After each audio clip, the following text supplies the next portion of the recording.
മറ്റുള്ളവർക്കൊപ്പം നിൽക്കുമ്പോഴും സ്വന്തം വ്യക്തിത്വം കൊണ്ട് വേറിട്ട് നിൽക്കുന്നവരാണ് ചോതി നക്ഷത്രക്കാർ. ജീവിതത്തിലെ പ്രതിസന്ധികളിൽ തളരാതെ ഇളം മുളയെപ്പോലെ വഴങ്ങിക്കൊടുത്ത് വീണ്ടും കരുത്തോടെ ഉയർത്തെഴുന്നേൽക്കുന്ന ചോതിയുടെ അതിജീവന കഥയാണിത്. നിങ്ങളൊരു ചോതി നക്ഷത്രക്കാരനാണോ? ആണെങ്കിൽ നിങ്ങളുടെ നക്ഷത്രത്തിന്റെ കൂടെ പേരുകൂടി കമന്റിലൂടെ അറിയിക്കുമല്ലോ. തുടരുന്നതിന് മുൻപ് ഒരു ചെറിയ കാര്യം. ജ്യോതിഷത്തിലെ ഇത്തരം രഹസ്യങ്ങൾ തിരിച്ചറിയാൻ പ്രത്യേകമായൊരു മനസ്സു വേണം. നിങ്ങൾ അത്തരത്തിലൊരാളാണെങ്കിൽ തീർച്ചയായും താഴെയുള്ള ആ സബ്സ്ക്രൈബ് ബട്ടൺ ഇപ്പോൾ തന്നെ അമർത്തും. നമുക്ക് വീഡിയോയിലേക്ക് കടക്കാം. നക്ഷത്രദീപമായ ആകാശത്തെ നോക്കി നിൽക്കുമ്പോൾ ഓരോ നക്ഷത്രവും ഓരോ കഥ പറയുന്നതായി നമുക്ക് തോന്നും. സഹസ്രാബ്ദങ്ങൾക്ക് മുമ്പേ നമ്മുടെ പൂർവികർ ആകാശത്തെ 27 ഭാഗങ്ങളായി തരംതിരിച്ചപ്പോൾ അതിൽ 15ാമത്തെ നക്ഷത്രമായി ഉദിച്ചു നിൽക്കുന്ന ചോതി അഥവാ സ്വാതി എന്ന നക്ഷത്രം എന്നും ഒരു നിഗൂഢതയായിരുന്നു. മറ്റെല്ലാ നക്ഷത്രങ്ങളും കൂട്ടം കൂടി നിൽക്കാൻ ഇഷ്ടപ്പെടുമ്പോൾ ആകാശത്തിന്റെ വിശാലതയിൽ ഏകാന്തനായി എന്നാൽ അതീവ തേജസ്സോടെ പ്രകാശിക്കുന്ന ഒരു നക്ഷത്രമാണ് ചോതി. ഈ ഏകാന്തത തന്നെയാണ് ചോതി നക്ഷത്രക്കാരുടെ ജീവിതത്തിന്റെയും അടിസ്ഥാനശില. എന്താണ് ചോതിയെ മറ്റുള്ളവരിൽ നിന്ന് വ്യത്യസ്തനാക്കുന്നത്? വെറുമൊരു ജ്യോതിഷ പ്രവചനത്തിനപ്പുറം ചോതി നക്ഷത്രക്കാരുടെ ഉള്ളിൽ ഒളിഞ്ഞിരിക്കുന്ന ആ അഗ്നിപർവ്വതത്തെക്കുറിച്ച് നമ്മളിൽ എത്ര പേർക്കറിയാം? വായുദേവൻ അധിപനായ ഈ നക്ഷത്രം കൊടുങ്കാറ്റിന്റെ വേഗതയും കുളിർക്കാറ്റിന്റെ സാന്ത്വനവും ഒരുപോലെ ഉള്ളിൽ ഒളിപ്പിച്ചവരാണ്. ഒരു വശത്ത് രാഹുവിന്റെ നിഗൂഢമായ മാന്ത്രികതയും മറുവശത്ത് തുലാം രാശിയുടെ നീതിബോധവും ചേരുമ്പോൾ ചോതി നക്ഷത്രക്കാർ ലോകത്തിനു മുൻപിൽ ഒരു സമസ്യയായി മാറുന്നു. ഭാരതീയ മിത്തോളജിയിൽ ചോതിയെ സ്വാതന്ത്ര്യത്തിന്റെ നക്ഷത്രമെന്നാണ് വിശേഷിപ്പിക്കുന്നത്. കെട്ടിയിടാൻ ശ്രമിക്കുന്തോറും കരുത്താർജിച്ച് കുതറിമാറുന്ന വായുവിനെ പോലെയാണവർ. ചോതി നക്ഷത്രക്കാരുടെ ജീവിതം ഒരു യാത്രയാണ്. കാണാപ്പുറങ്ങൾ തേടിയുള്ള, ആരും സഞ്ചരിക്കാത്ത വഴികളിലൂടെയുള്ള ഒരു യാത്ര. അവർ പലപ്പോഴും ഒരാൾക്കൂട്ടത്തിനിടയിലും തനിയെയായിരിക്കും. ആ ഏകാന്തത അവരുടെ പരാജയമല്ല, മറിച്ച് അവരുടെ ലോകം മറ്റാർക്കും എത്തിപ്പിടിക്കാൻ കഴിയാത്തത്ര ഉയരത്തിലായതുകൊണ്ടാണ് അവർ തനിച്ചാകുന്നത്. സ്വാതി നക്ഷത്രത്തിന്റെ പ്രതീകമായ ഇളം മുള കാറ്റിൽ ആടിയുലയുമെങ്കിലും ഒടിഞ്ഞുപോകില്ല. ജീവിതത്തിലെ പ്രതിസന്ധികൾക്ക് മുൻപിൽ എത്രയൊക്കെ തളർന്നാലും ചിറകടിച്ചുയരാൻ ചോതി നക്ഷത്രക്കാർക്ക് പ്രത്യേകമായൊരു കഴിവുണ്ട്. എന്നാൽ അവരുടെ ഈ അതിജീവനത്തിനു പിന്നിൽ ആരും കാണാത്ത കണ്ണുനീരും ആരും കേൾക്കാത്ത പോരാട്ടങ്ങളുമുണ്ട്. ജ്യോതിഷ പുസ്തകങ്ങൾ പറയുന്ന ഗുണഗണങ്ങൾക്കപ്പുറം ഈ നക്ഷത്രക്കാർ സ്വയം പോലും വെളിപ്പെടുത്താത്ത ചില രഹസ്യങ്ങളുണ്ട്. അവരുടെ ചിന്തകൾക്ക് പ്രപഞ്ചത്തോളം വീതിയുണ്ട്. അവരുടെ സ്വപ്നങ്ങൾക്ക് ആകാശത്തോളം ഉയരമുണ്ട്. ഈ വീഡിയോയിലൂടെ നമ്മൾ യാത്ര ചെയ്യുന്നത് ചോതി നക്ഷത്രക്കാരുടെ ആരും പറയാത്ത കാണാപ്പുറങ്ങളിലേക്കാണ്. എന്തുകൊണ്ടാണ് അവർക്ക് ബന്ധങ്ങളിൽ പൂർണ്ണമായ സംതൃപ്തി കണ്ടെത്താൻ കഴിയാത്തത്? എന്തുകൊണ്ടാണ് അവർ എപ്പോഴും ഒരു ഔട്ട്സൈഡറായി തുടരുന്നത്? അവരുടെ വിജയങ്ങൾക്ക് പിന്നിലെ യഥാർത്ഥ രാസവിദ്യ എന്താണ്? രാഹുവും വായുദേവനും അവരുടെ സ്വഭാവത്തെ എങ്ങനെയാണ് രൂപപ്പെടുത്തുന്നത്? ചോതി നക്ഷത്രത്തിൽ ജനിച്ചവരോ അവരെ സ്നേഹിക്കുന്നവരോ ആയ ഏതൊരാളും അറിഞ്ഞിരിക്കേണ്ട ചില നിഗൂഢ സത്യങ്ങളുണ്ട്.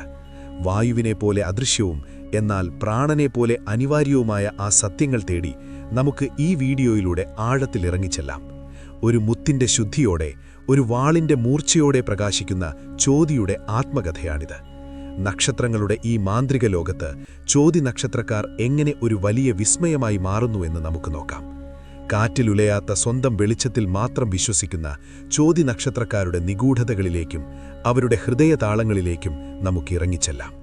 ചോതി എന്ന വാക്കിന് നല്ലതു ചെയ്യുന്നവൾ അല്ലെങ്കിൽ സ്വയം പ്രകാശിക്കുന്നത് എന്നൊക്കെ അർത്ഥമുണ്ട്. ഇതിന്റെ സംസ്കൃത നാമമായ സ്വാതി എന്നതിന് ശുദ്ധമായ തുള്ളി എന്നും അർത്ഥമുണ്ട്. ആകാശത്ത് ഒറ്റപ്പെട്ട ഒരു നക്ഷത്രമായാണ് ചോതി കാണപ്പെടുന്നത്. ഇതവരുടെ സ്വഭാവത്തിലും പ്രതിഫലിക്കുന്നു. കൂട്ടത്തിൽ നിൽക്കുമ്പോഴും തന്റേതായ വ്യക്തിത്വം കാത്തുസൂക്ഷിക്കുന്നവരാണവർ. ചോതിയുടെ ചിഹ്നം പുതിയ മുള അല്ലെങ്കിൽ വാളാണ്. കാറ്റിൽ ആടിയുലയുന്ന ഒരു ഇളം പുല്ല് അല്ലെങ്കിൽ മുള വായുവിന്റെ ചലനത്തിനൊപ്പം വഴങ്ങിക്കൊടുക്കുന്നു. എന്നാൽ അത് ഒടിഞ്ഞുപോകുന്നില്ല. ഇത് ചോതിക്കാരുടെ അതിജീവന ശേഷിയെയും വഴക്കത്തെയും സൂചിപ്പിക്കുന്നു. അതേസമയം വാൾ അവരുടെ ബുദ്ധിശക്തിയെയും തീരുമാനങ്ങളെടുക്കാനുള്ള കരുത്തിനെയും പ്രതിനിധാനം ചെയ്യുന്നു. ചോതി നക്ഷത്രത്തിന്റെ ദേവത വായുവാണ്. പ്രപഞ്ചത്തിന്റെ പ്രാണവായുവായ വായുവിന് തടസ്സങ്ങളില്ല. അതെവിടെയും കടന്നു ചെല്ലും. ചോതി നക്ഷത്രക്കാരെക്കുറിച്ച് പറയുമ്പോൾ ഹനുമാൻ സ്വാമിയെ ഓർക്കാതെ വയ്യ. വായുപുത്രനായ ഹനുമാൻ ജനിച്ചത് ചോതി നക്ഷത്രത്തിലാണെന്ന് ഒരഭിപ്രായമുണ്ട്. മറ്റു ചിലയിടങ്ങളിൽ മൂലം നക്ഷത്രമെന്നും കാണാറുണ്ട്. ഒരിക്കൽ വായുദേവനും പർവ്വതരാജാവായ മേരുവും തമ്മിൽ ഒരു തർക്കമുണ്ടായി. വായുവിന്റെ ശക്തിയെ തടയാൻ മേരുപർവ്വതം ശ്രമിച്ചു. എന്നാൽ വായു തന്റെ ഗതി മാറ്റി മേരുവിന്റെ ഒരു ഭാഗം തകർത്ത് സമുദ്രത്തിലേക്കെറിഞ്ഞു എന്നാണ് കഥ.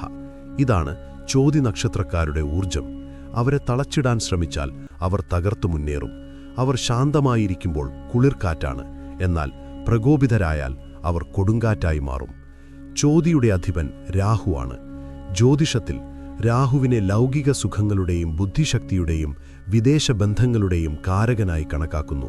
അതുകൊണ്ടുതന്നെ ചോതി നക്ഷത്രക്കാർക്ക് വിദേശയാത്രകളോട് താൽപ്പര്യമുണ്ടാകും. മിക്ക നക്ഷത്രങ്ങളും ഏതെങ്കിലും ഗ്രഹത്തിന്റെ സ്വാധീനത്തിൽ ഒതുങ്ങി നിൽക്കുമ്പോൾ ചോതിക്കാർ രാഹുവിന്റെ മാന്ത്രിക വലയത്തിലാണ്. അവർക്ക് പെട്ടെന്ന് കാര്യങ്ങൾ ഗ്രഹിക്കാനുള്ള കഴിവുണ്ട്. ആരും ചിന്തിക്കാത്ത കാര്യങ്ങൾ അവർ ചിന്തിക്കും. ലോകമൊരു വഴിക്ക് പോകുമ്പോൾ തൻ്റേതായ ഒരു പുതിയ വഴി വെട്ടിത്തെളിക്കാൻ ചോതിക്കാർക്ക് സാധിക്കുന്നത് രാഹുവിന്റെ ഈ സ്വാധീനം കൊണ്ടാണ്. പുറമെ നോക്കുമ്പോൾ ഇവർ വളരെ സോഷ്യലാണ്. ഒരുപാട് സുഹൃത്തുക്കളുണ്ടാവും. എന്നാൽ ഉള്ളിൻ്റെ ഉള്ളിൽ ഇവർ ഏകാന്തത ആഗ്രഹിക്കുന്നവരാണ്. ആൾക്കൂട്ടത്തിനിടയിലും തനിയെ ഇരിക്കാൻ ഇവർക്ക് കഴിയും. തുലാം രാശിയായതുകൊണ്ടുതന്നെ നീതിയുടെ തുലാസ് ഇവരുടെ കൈവശമുണ്ടാകും. പക്ഷപാതം കാണിക്കാൻ ഇവർക്ക് കഴിയില്ല. സ്വന്തം ആളാണെങ്കിൽ പോലും തെറ്റു ചെയ്താൽ ഇവർ എതിർക്കും. വാക്കുകൾ കൊണ്ട് ആളുകളെ കയ്യിലെടുക്കാൻ ചോതിക്കാർക്ക് പ്രത്യേക കഴിവുണ്ട്. നയതന്ത്രജ്ഞത ഇവരുടെ രക്തത്തിലുണ്ട്. വഴക്കുകൾ തീർക്കാനും മറ്റുള്ളവരെ സമാധാനിപ്പിക്കാനും ഇവർ മിടുക്കരാണ്. ഇവർ വളരെ ക്ഷമയുള്ളവരാണെന്ന് തോന്നും. എന്നാൽ തങ്ങൾ ആഗ്രഹിച്ച കാര്യം ഉടൻ നടക്കണമെന്ന് ഉള്ളിൽ വാശിയുണ്ടാകും. കാത്തിരിക്കാൻ ഇവർക്ക് വലിയ മടിയാണ്. ഇവർ പാരമ്പര്യമായി കിട്ടുന്നതിനേക്കാൾ സ്വന്തം കഠിനാധ്വാനം കൊണ്ട് വളരുന്നവരാണ്. ഏത് സാഹചര്യത്തിലും ഇവർ പൊരുത്തപ്പെടും. രാജകൊട്ടാരത്തിലായാലും സാധാരണ കുടിലിലായാലും ഒരു ചോതിക്കാരന് സന്തോഷത്തോടെ ജീവിക്കാൻ കഴിയും. സ്വാർത്ഥത കുറഞ്ഞവരാണിവർ. തന്നേക്കാൾ കഷ്ടപ്പെടുന്നവരെ കണ്ടാൽ സഹായിക്കാൻ ഇവർ മുൻപന്തിയിലുണ്ടാകും. ശുക്രൻ രാശ്യാധിപനായതുകൊണ്ട് കല, സംഗീതം, സാഹിത്യം എന്നിവയിൽ ഇവർക്ക് പ്രത്യേക താൽപ്പര്യമുണ്ടാകും. അവരുടെ സംസാരത്തിൽ പോലും ഒരു താളമുണ്ടാകും. ചോതി നക്ഷത്രക്കാരുടെ ജീവിതം പലപ്പോഴും 30 വയസ്സിന് ശേഷമാണ് പച്ചപിടിക്കുന്നത്. ബാല്യകാലത്തും കൗമാരത്തിലും ഇവർ പലതരം പരീക്ഷണങ്ങളിലൂടെയും കഷ്ടപ്പാടുകളിലൂടെയും കടന്നുപോയേക്കാം. എന്നാൽ അനുഭവങ്ങളാണ് അവരെ കരുത്തരാക്കുന്നത്. 30 മുതൽ 60 വയസ്സുവരെയുള്ള കാലഘട്ടം ഇവരുടെ സുവർണകാലമായിരിക്കും. രാഹുവിന്റെ ദശയിലാണ് ജനനമെങ്കിൽ കുട്ടിക്കാലം അല്പം പ്രയാസകരമായിരിക്കും. എന്നാൽ പിന്നീട് വരുന്ന വ്യാഴദശയും ശനിദശയും ഇവർക്ക് നല്ല ഉയർച്ചകൾ നൽകും. ചോതിക്കാർ പ്രണയത്തിൽ വളരെ വിശ്വസ്തരായിരിക്കും. എന്നാൽ പങ്കാളിയിൽ നിന്ന് അമിതമായ നിയന്ത്രണങ്ങൾ ഇവർ ആഗ്രഹിക്കുന്നില്ല. സ്വാതന്ത്ര്യം തടയപ്പെടുന്നു എന്ന് തോന്നുമ്പോൾ ഇവർ അസ്വസ്ഥരാകും.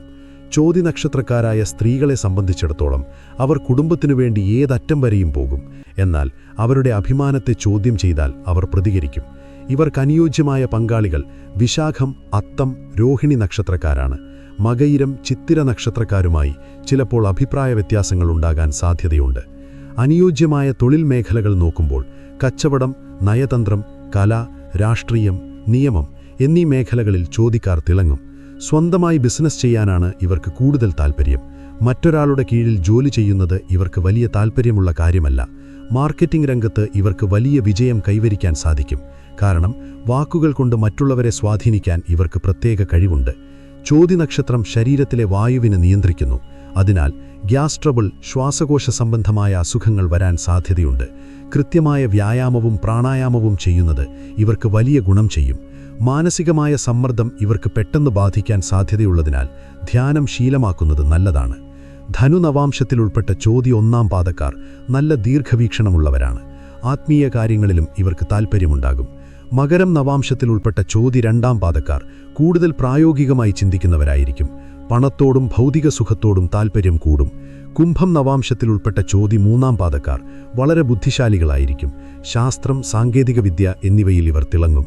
മീനം നവാംശത്തിൽ ഉൾപ്പെട്ട ചോതി 4-ാം പാദക്കാർക്ക് നല്ല ഭാവനയുണ്ടാകും. കലാരംഗത്ത് തിളങ്ങുന്നവർ മിക്കവാറും ഈ പാദത്തിൽ ജനിച്ചവരായിരിക്കും. ചോതി നക്ഷത്രക്കാർക്ക് വായുപുത്രനായ ഹനുമാനെ ഭജിക്കുന്നത് ഏറ്റവും ഉത്തമമാണ്.